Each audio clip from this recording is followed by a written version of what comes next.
Good morning বন্ধুরা, তোমাদের সবাইকে জানাই জামাই ষষ্ঠীর অনেক অনেক শুভেচ্ছা। দেখো আমি এখানে এতগুলো রান্না করেছিলাম, তারপর আমার ননদ এসে আবার রান্না করছে। আর তোমরা যারা বাঙালি তারা তো সবাই জানো জামাই ষষ্ঠীতে জামাইকে কত রকম রান্না করে খাওয়ায়।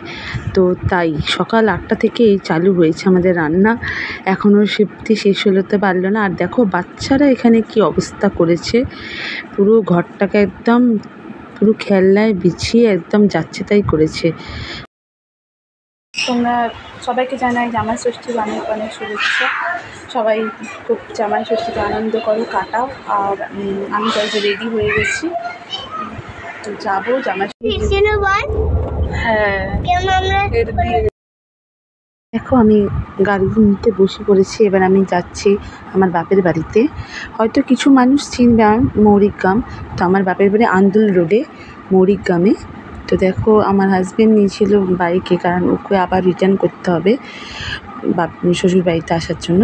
আর আমরা গাড়িতে করে যাচ্ছি। আর আমাদের মানে ছেলে এত বড় হয়ে গেছে, আমাদের বাইকে আসবেও না, সেজন্য আমাদেরকে গাড়ি বুক করেই যেতে হয়।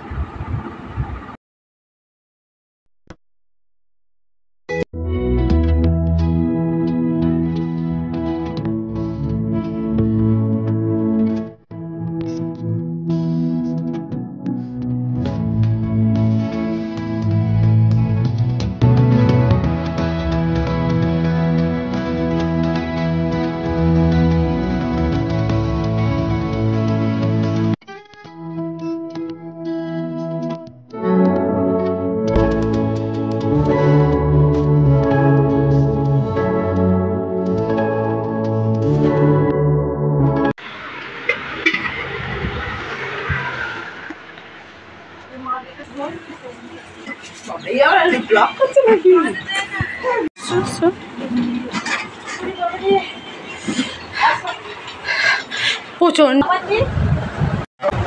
ও আসছে, গরম পড়েছে না, এত গরমে আর ভালো লাগছে না। গরমে মনে হয় সকালেই সকাল সকাল চলে আসাই, ঘুম থেকে উঠে আসা ভালো, কষ্ট হবে।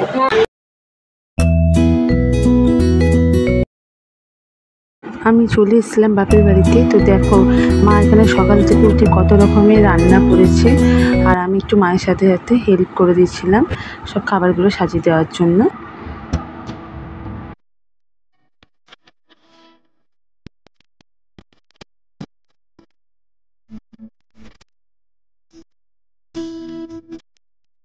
খাওয়া দাওয়ার পর আমরা সবাই মিলে বিকেলে এই বাড়ির সামনে একটা এমন মন্দির ছিল, কালী মন্দির, শিব মন্দির, সমস্ত রকমের মন্দির পুরনো রাজাদের।